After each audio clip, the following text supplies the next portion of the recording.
दिल्ली सरकार राज्य में इलेक्ट्रिक वाहन यानी कि ईवी पॉलिसी लेकर आ रही है। ईवी पॉलिसी 2026 को लेकर दिल्ली की मुख्यमंत्री रेखा गुप्ता ने विस्तार से जानकारी दी। उन्होंने कहा कि ईवी पॉलिसी दिल्ली की वो जरूरत थी जिसे बहुत पहले पूरा किया जाना चाहिए था, लेकिन अब हमारी सरकार नई ईवी पॉलिसी के जरिए दिल्ली वासियों के लिए एंड टू एंड सॉल्यूशन लेकर आई है।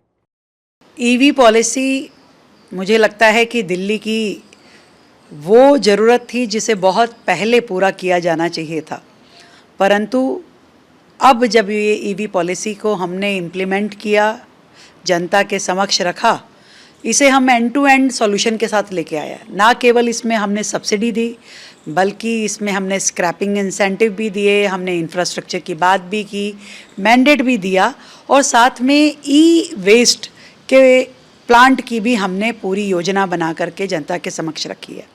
दिल्ली में जब हम बात करते हैं पॉल्यूशन की, दिल्ली में हम जब बात करते हैं ई मोबिलिटी की, तो ये ज़रूरी है कि हमारा मोड ऑफ ट्रांसपोर्टेशन बदले। आज प्रदूषण जो है दिल्ली की एक बहुत बड़ी प्रॉब्लम है, ऐसी प्रॉब्लम जिसके समाधान पे 360 डिग्री काम करना बेहद ज़रूरी था। मुख्यमंत्री रेखा गुप्ता ने राज्य में ईवी से जुड़े इंफ्रास्ट्रक्चर को लेकर भी अपनी बात रखी। ईवी चार्जिंग इंफ्रास्ट्रक्चर की बात करते हुए उन्होंने कहा कि हर व्यक्ति ईवी लेना चाहता है, बशर्ते ईवी से जुड़े इंफ्रास्ट्रक्चर मौजूद हों। उस इंफ्रास्ट्रक्चर के लिए हमारी भी पूरी तैयारी है। मैं निश्चित रूप में ईवी पॉलिसी का बेस इंफ्रास्ट्रक्चर ही है। हर व्यक्ति ईवी लेना चाहता है, बशर्ते कि उसे ये कॉन्फिडेंस हो कि सरकार जो है ये इंफ्रास्ट्रक्चर जिसकी ज़रूरत पड़ेगी आने वाले समय में वो पूरा हो, और हमारी भी पूरी तैयारी है उस इंफ्रास्ट्रक्चर के लिए। वर्तमान में लगभग 9,000 ईवी चार्जिंग पॉइंट दिल्ली में है। हमारा टारगेट है हम इसे 32,000 पे लेके जाएं, और उसके लिए हमने OEMs जो हैं उनकी रिस्पॉन्सिबिलिटी भी फिक्स की है। हमने जो RWA है, सोसाइटीज़ हैं, जो बिज़नेस इंस्टीट्यूशंस हैं, उन सब को इस प्लेटफॉर्म पे लेके आएँ कि हर एक जगह पर आपके ईवी के चार्जिंग स्टेशंस होने चाहिए। सीएम रेखा गुप्ता ने लोगों के उस सवाल का भी जवाब दिया जिसमें अक्सर कहा जाता है कि ईवी व्हीकल आने के बाद पेट्रोल और डीजल वाहनों का क्या होगा। ऐसे में सीएम रेखा गुप्ता ने कहा कि जिनके पास पेट्रोल डीजल वाले वाहन हैं, जब तक उन वाहनों की वैलिडिटी है तब तक वो उसे इस्तेमाल कर पाएंगे। जिनके पास पेट्रोल व्हीकल्स हैं वो अपने जब तक वो अलाउड है, जब तक उनका लाइफ स्पैन है, वो उसे इस्तेमाल कर पाएंगे। उसमें कहीं भी जनता को ना परेशान होने की ज़रूरत है, ना ही किसी तरीके की उसमें कन्फ्यूज़न होनी चाहिए।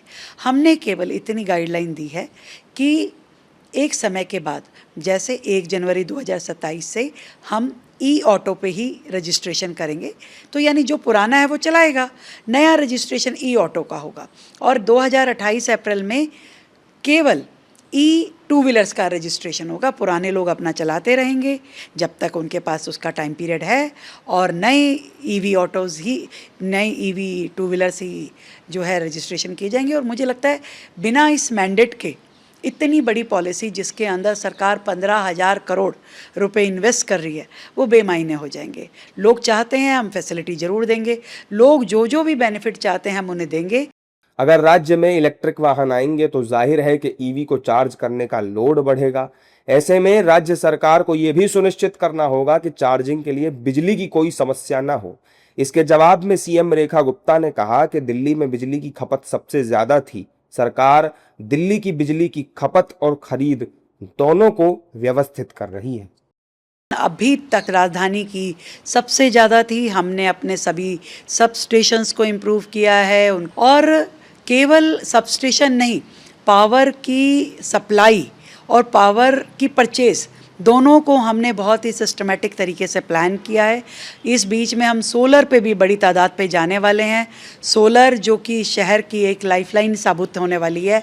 सोलर के लिए बड़े टारगेट सेट हुए हैं। हमने सभी गवर्नमेंट बिल्डिंग्स को सोलर पे लेके जाने का प्लान बनाया है। प्राइवेट सेक्टर के लोगों को भी उनकी घरों पे हम 3 किलोवाट तक के सोलर के लिए बड़ी सब्सिडी केंद्र और राज्य मिलकर के दे रहा है। लगातार सोलर को बढ़ाने की दिशा में दिल्ली आगे बढ़ रही है।